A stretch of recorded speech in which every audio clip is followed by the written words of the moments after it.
지금 당신의 주머니에 100조 달러가 있다고 상상해 보십시오. 평생을 흥청망청 써도 다 못 쓸 천문학적인 액수죠. 당신은 인류 역사상 가장 부유한 사람일까요? 아닙니다. 당신은 지금 굶어 죽어가고 있습니다. 당신의 손에 들린 그 100조 달러짜리 지폐로는 빵 한 조각은커녕 빵 부스러기조차 살 수 없기 때문입니다. 이건 가상의 디스토피아 소설이 아닙니다. 불과 몇 년 전 지구상에서 실제로 벌어졌던, 그리고 지금도 어딘가에서 벌어지고 있는 지옥도입니다. 지금 보시는 이 장면은 2008년의 짐바브웨입니다. 사람들이 수레에 돈다발을 산더미처럼 싣고 필사적으로 달리고 있습니다. 은행을 터는 게 아닙니다. 단지 점심 식사로 먹을 계란, 새 알을 사러 가는 중입니다. 식당 메뉴판에는 숫자가 적혀 있지 않습니다. 왜냐고요? 주방에서 요리가 나오는 그 짧은 20분 사이에도 가격이 2배로 뛰어버리기 때문입니다. 커피 한 잔을 마시고 싶다면 주문과 동시에 계산부터 해야 합니다. 다 마실 때쯤이면 커피값은 이미 당신이 가진 돈을 초과해 있을 테니까요. 인플레이션율 796억 %. 숫자가 의미를 잃어버린 세계, 수학이 현실을 포기해버린 세계. 이곳에서 돈은 화장실 휴지보다 가치가 없습니다. 실제로 공중 화장실에는 지폐를 휴지로 쓰지 마시오. 변기가 막힙니다. 라는 경고문이 붙어 있습니다. 믿어지십니까? 가장 값비싼 종이가 가장 더러운 뒤처리 용도로 전락해버린 이 기막힌 아이러니를요. 시선을 돌려 지구 반대편 남미로 가보겠습니다. 베네수엘라. 전 세계 매장량 1위의 석유를 가진 나라. 이론상으로는 남미의 두바이가 되어야 마땅했던 이 나라의 수도 카라카스의 거리를 보십시오. 쓰레기통을 뒤지는 저 사람은 노숙자가 아닙니다. 불과 5년 전까지만 해도 대학 강단에 섰던 교수였고 건실한 엔지니어였습니다. 그들이 쓰레기통에서 썩은 고기를 찾아 헤매는 동안 거리의 개와 고양이는 자취를 감췄습니다. 사람들이 잡아먹었기 때문이죠. 사람들은 월급을 받으면 그 즉시 식료품점으로 달려가 아무 물건이나 집어듭니다. 비누든 쌀이든 심지어 필요 없는 기저귀라도 상관없습니다. 내일이면 이 돈은 종이 조각이 될 테니까요. 가장 충격적인 건 이 두 나라가 한때는 대륙을 호령하던 부국이었다는 사실입니다. 짐바브웨는 아프리카의 빵 바구니라 불릴 만큼 곡물이 넘쳐나던 곳이었고, 베네수엘라는 오일머니로 남미 최고의 복지를 자랑하던 곳이었습니다. 전쟁이 난 것도 운석이 떨어진 것도 아닙니다. 그저 그들의 지도자가 돈을 찍어내면 부자가 된다는 망상에 빠져 윤정이의 속도를 높였을 뿐입니다. 그 오만한 결정 하나가 어떻게 한 국가의 시스템을 붕괴시키고 수천만 명의 삶을 원시 시대로 되돌려 놓았는지, 그 참혹한 메커니즘을 지금부터 해부합니다. 꽉 잡으십시오. 이 롤러코스터는 브레이크가 없습니다. 자, 이제 시간을 조금 거슬러 올라가 보겠습니다. 우리는 이 지옥도가 펼쳐지기 전 폭풍의 눈으로 들어가야 합니다. 도대체 멀쩡하던 두 나라가 왜 갑자기 자살 버튼을 눌렀을까요? 범인은 아주 단순합니다. 바로 생산을 무시하고 돈만 찍어내면 부자가 될 수 있다고 믿었던 두 지도자의 치명적인 착각 때문입니다. 먼저 짐바브웨의 로버트 무가베를 보십시오. 그는 독립 영웅이었습니다. 하지만 권력은 그를 괴물로 만들었습니다. 2000년 그는 자신의 정치적 지지도가 떨어지자 아주 위험한 카드를 꺼내 듭니다. 바로 백인 농장주 몰수였습니다. 저들의 땅을 빼앗아 우리 흑인들에게 돌려주자. 군중은 환호했습니다. 정의가 실현되는 것처럼 보였으니까요. 하지만 결과는 참혹했습니다. 농사라고는 한 번도 지어본 적 없는 그의 측근들과 정치 깡패들이 비옥한 옥수수밭을 차지했습니다. 트랙터는 고철로 팔려나갔고 광해 수로는 막혔습니다. 짐바브웨는 아프리카에서 유일하게 식량을 수출하던 나라에서 국민을 먹일 옥수수조차 생산하지 못하는 불모지로 전락했습니다. 물건 굿즈이 사라진 것입니다. 그런데 무가베 정부는 여기서 미친 짓을 저지릅니다. 물건이 없어서 가격이 오른다고? 그럼 사람들이 살 수 있게 돈을 더 찍어내. 이것은 불난 집에 기름을 붓는 정도가 아니라 화약골을 던져 넣은 꼴이었습니다. 지구 반대편 베네수엘라의 우고 차베스도 똑같은 함정에 빠졌습니다. 다만 그의 무기는 옥수수가 아니라 석유였습니다. 2000년대 초반 유가가 하늘을 찌를 때 베네수엘라는 돈방석에 앉았습니다. 차베스는 생각했습니다. 우리에겐 석유가 있다. 굳이 힘들게 농사 짓고 공장 돌릴 필요가 있나? 다 수입해. 그는 넘쳐나는 오일 달러로 모든 걸 수입해서 국민들에게 공짜로 나눠줬습니다. TV 냉장고, 자동차, 심지어 먹을거리까지. 사람들은 일할 필요를 못 느꼈습니다. 국내 공장들은 문을 닫았고 농부들은 호미를 버렸습니다. 베네수엘라의 모든 생산 기반이 전멸했습니다. 국가는 오직 석유라는 하나의 파이프라인에 목숨을 걸게 된 겁니다. 그런데 2014년 재앙이 닥칩니다. 국제 유가가 반토막이 나버린 겁니다. 달러가 들어오지 않으니 수입을 할 수 없습니다. 국내에는 공장도 농장도 이미 다 사라진 상태입니다. 슈퍼마켓 진열대는 텅텅 비었습니다. 이때 정부가 선택한 방법은 짐바브웨와 소름 돋게 똑같았습니다. 돈이 없어 찍어내. 그들은 부족한 세수를 메우기 위해 중앙은행의 윤정이를 24시간 불가동했습니다. 여러분, 경제학을 아주 쉽게 빵집에 비유해 보겠습니다. 빵집에 빵이 100개가 있고 사람들이 가진 돈이 100만 원이면 빵 하나는 10,000원입니다. 그런데 짐바브웨와 베네수엘라는 빵집 주인을 쫓아내고 오븐을 부숴버려 빵을 1개로 만들었습니다. 그래놓고는 사람들이 배고프다고 아우성치니까 헬리콥터로 1,000만 원을 뿌린 겁니다. 빵은 1개인데 돈은 1,000만 원이 되니 빵 가격이 1,000만 원으로 뛰는 건 당연한 이치 아닙니까? 이것이 바로 초인플레이션의 본질입니다. 물건의 실종과 화폐의 홍수, 이 두 가지가 만나는 순간 돈은 교환의 수단이 아니라 쓰레기가 됩니다. 하지만 진짜 공포는 아직 시작되지 않았습니다.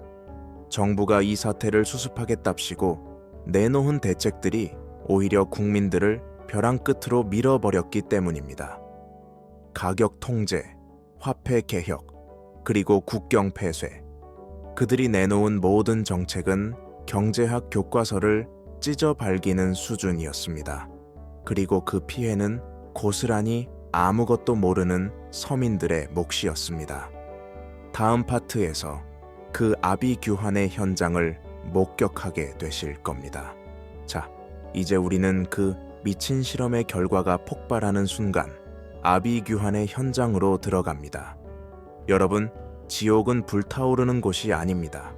지옥은 내가 평생 모은 재산이 하루아침에 휴지 조각이 되고 내 아이에게 줄 우유 한 병을 위해 내 존엄성을 팔아야 하는 차가운 거리 위에 있었습니다. 2008년 7월 짐바브웨의 수도 하라레. 이곳에서는 기이한 풍경이 일상이 되었습니다. 식당에 들어간 손님들이 메뉴판을 보지 않습니다. 대신 식당 주인에게 묻습니다. 지금 얼마예요? 주인이 대답합니다. 지금은 500억 달러입니다. 손님은 자리에 앉기도 전에 지갑에서 돈다발을 꺼내 계산부터 합니다. 왜냐고요? 밥을 다 먹고 나갈 때쯤이면 가격이 1,000억 달러로 올라 있을 테니까요. 실제로 당시 짐바브웨의 물가 상승 속도는 24시간마다 2배였습니다. 아침에 눈을 뜨면 버스비가 2배, 퇴근할 때는 빵값이 2배. 사람들은 월급을 받자마자 미친 듯이 시장으로 달렸습니다. 돈을 쥐고 있는 시간이 길어질수록 그 돈은 녹아내리는 얼음처럼 사라져 버렸기 때문입니다. 심지어 상인들은 돈을 세지 않았습니다. 저울에 달았습니다. 오늘 빵값은 지폐 무게로 2kg입니다. 돈이 가치를 잃자 교환의 수단이 무게로 변해버린 것입니다. 결국 정부는 100조 달러짜리 지폐를 발행합니다. 연기 무려 14개. 하지만 이 돈으로 살 수 있는 건 고작 계란 3개뿐이었습니다. 인류 역사상 가장 큰 단위의 화폐가 가장 쓸모없는 쓰레기로 전락하는 순간이었습니다. 시차를 두고 지구 반대편 2016년에 베네수엘라는 더 끔찍한 방식으로 무너져 내렸습니다. 이곳의 비극은 지아 헝거였습니다. 짐바브웨가 돈다발의 무게에 짓눌렸다면 베네수엘라는 텅 빈 위장의 고통에 시달렸습니다. 당시 베네수엘라 국민들의 평균 체중이 1년 사이 11kg이나 줄어들었다는 통계가 있습니다. 이를 두고 사람들은 비꼬아서 마두로 다이어트라고 불렀죠. 카라카스의 동물원에서는 홍학들이 사라졌습니다. 굶주린 사람들이 울타리를 넘어 동물을 사냥해 먹었기 때문입니다. 병원에서는 신생아들이 인큐베이터 안에서 죽어갔습니다. 전기가 끊겨서가 아닙니다. 발전기를 돌릴 기름은 있는데 그 기름을 사올 돈이 없었기 때문입니다. 더 충격적인 건 정부의 대응이었습니다. 마두로 대통령은 상인들이 가격을 올려서 국민이 고통받는다며 군대를 동원해 마트를 습격했습니다. 군인들은 총을 겨누고 상점 주인에게 명령했습니다. 가격을 10분의 1로 내려라. 사람들은 환호하며 물건을 쓸어 담았습니다. 정의가 실현된 것 같았죠. 천만에요. 다음 날부터 그 마트의 셔터는 영원히 내려졌습니다. 손해를 보고 장사할 바보는 세상에 없으니까요. 결국 베네수엘라의 모든 상점 진열대는 텅 비어버렸고 사람들은 쓰레기통을 뒤지기 시작했습니다. 이 혼란 속에서 사람들은 살 길을 찾아 헤맸습니다. 베네수엘라 젊은이들은 거리에 나가 시위를 하는 대신 PC방으로 달려갔습니다. 그리고 룬스케이프라는 고전 게임을 켰습니다. 하루 종일 몬스터를 잡아 게임 머니 골드를 모은 뒤 그걸 인터넷 암시장에서 팔아 달러로 바꿨습니다. 왜냐고요? 베네수엘라 국영 석유 회사에 다니는 엘리트 엔지니어의 한 달 월급보다 게임 속에서 금광을 캐서 버는 돈이 10배나 더 많았거든요. 현실의 화폐가 가상세계의 데이터 조각보다 가치가 없는 세상. 국가는 기능을 멈췄고 사회는 원시시대로 돌아갔으며 사람들은 각자 도생의 정글 속에 내던져졌습니다. 이것이 바로 포퓰리즘과 무능이 만들어낸 21세기의 지옥도였습니다. 폭풍이 휩쓸고 지나간 자리에는 무엇이 남았을까요? 2026년 오늘 우리는 그 비극의 결말을 보고 있습니다. 짐바브웨의 수도 하라레의 뒷골목에 가보면 관광객들이 신기해하며 사진을 찍는 풍경이 있습니다. 아이들이 벽돌 대신 두툼한 지폐 뭉치를 쌓으며 소꿉놀이를 하고 노점상들은 100조 달러짜리 지폐를 접어서 만든 지갑과 가방을 기념품으로 팔고 있습니다. 한때는 누군가의 피땀 어린 월급이었고 노후를 위한 연금이었던 그 돈이 이제는 고작 1달러짜리 싸구려 기념품 재료로 전락한 것입니다. 결국 두 나라는 백기투항을 선택했습니다. 자존심 강했던 무가베 대통령도 반미의 선봉장이었던 베네수엘라 정부도 결국 자신들의 화폐를 쓰레기통에 처박고 미국 달러 USDR을 쓰기 시작했습니다. 아이러니하지 않습니까? 제국주의를 타도하겠다며 경제를 망가뜨린 그들이 생존을 위해 가장 증오하던 적국의 화폐를 구세주로 받아들여야 했던 이 상황 말입니다. 베네수엘라에서는 지금도 공식적으로는 볼리바르 화폐가 존재하지만 시장통의 할머니조차 물건값으로 꼬깃꼬깃한 일, 달러 지폐를 선호합니다. 자국 화폐에 대한 신뢰가 한번 깨지면 그 어떤 강력한 공권력으로도 다시 붙일 수 없다는 것을 보여주는 서글픈 증명서입니다. 하지만 진짜 비극은 경제 지표가 아닙니다. 바로 사람입니다. 베네수엘라 인구의 4분의 1인 700만 명이 조국을 등졌습니다. 전쟁이 난 것도 아닌데 단지 먹을 것이 없어서 국경을 넘은 난민의 숫자가 시리아 내전 때보다 많습니다. 그들은 지금도 콜롬비아와 브라질의 국경을 향해 걷고 또 걷습니다. 로스 카미난테스, 롯 카미난테스, 즉 걷는 사람들이라 불리는 이 행렬은 잘못된 경제 정책이 핵폭탄보다 더 무섭게 한 나라를 초토화시킬 수 있음을 보여주는 살아있는 경고장입니다. 평생을 성실하게 일해 연금을 부었던 은퇴한 교사는 이제 그 연금 전액을 찾아도 계란 한 판을 살 수 없어 길거리에서 구걸을 하고 있습니다. 이것이 바로 포퓰리즘이 청구한 계산서의 잔혹한 액수입니다. 자, 이제 이 끔찍한 다큐멘터리의 마지막 장을 덮으며 카메라를 2026년에 우리에게 돌려보겠습니다. 여러분은 이 이야기를 들으며 저런 멍청한 독재자들 때문에 망했네 라고 비웃으셨나요? 안타깝게도 우리는 그들을 비웃을 자격이 없습니다. 지금 전 세계를 보십시오. 팬데믹 이후 각국 정부가 풀어놓은 막대한 유동성, 그리고 그 빚을 갚기 위해 또다시 빚을 내는 이 거대한 부채의 탑. 이것이 짐바브웨나 베네수엘라가 걸었던 길과 본질적으로 얼마나 다를까요? 돈은 종이에 인쇄된 잉크가 아닙니다. 돈은 신뢰입니다. 내가 오늘 열심히 일한 가치를 내일도 똑같이 인정받을 수 있을 것이라는 사회적 약속입니다. 하지만 정치인들이 자신의 권력을 유지하기 위해 혹은 당장의 달콤한 복지를 위해 윤정기를 돌려 그 약속을 깨버리는 순간 문명은 모래성처럼 무너져 내립니다. 짐바브웨의 100조 달러 지폐는 우리에게 이렇게 속삭이고 있습니다. 공짜 점심은 없다. 그리고 생산성이 뒷받침되지 않은 분은 신기루일 뿐이다. 여러분의 지갑 속에 있는 돈은 안전합니까? 아니, 여러분이 믿고 있는 그 시스템은 정말로 견고합니까?